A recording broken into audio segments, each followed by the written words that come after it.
Land started out as Crown land given to the University of Toronto, but was later bought by Daniel MacDonald. Construction began to build the lodge in 1870, being built in 4 stages over the next 23 years.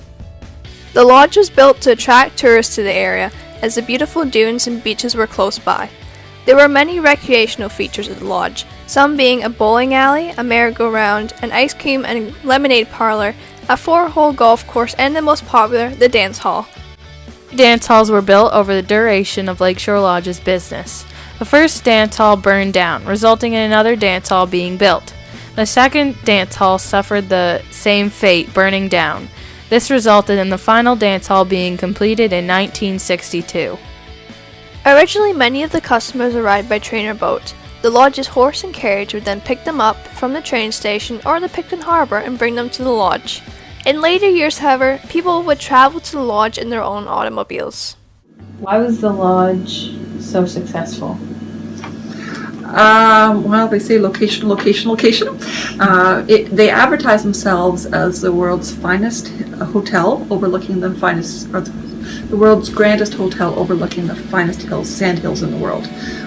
And so, yeah, they do have a gorgeous location. They also advertise themselves as the coolest spot when the weather's hot.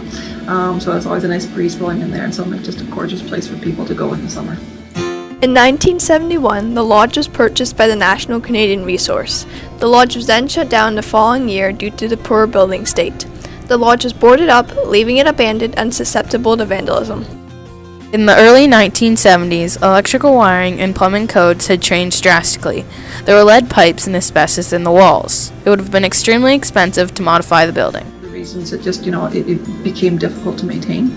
But the other reason is I think that people's way that they wanted to vacation changed, and I mean in the 1890s if you had said let's go camping, nobody would have wanted to, but by the 1950s and 1960s camping was becoming very popular, so I think that it kind of people went away from the big lodges and more towards the camping vacations. The lodge burned down on Halloween night 1983. No one is sure how the lodge burned down. Arson was suspected but never confirmed. 14 firefighters attended the call. When they arrived, the main lodge had already burned down and the surrounding trees were on fire. The site where Lakeshore Lodge once stood is still a popular tourist area today. I mentioned that we do have an annual Lakeshore Lodge Day every summer where we recreate an 1890s picnic, and staff dress up in period costumes, and we have music, and there's usually a hayride and picnic games and things like that. So we're trying to keep the spirit of Lakeshore Lodge alive, even though the lodge itself is no longer there.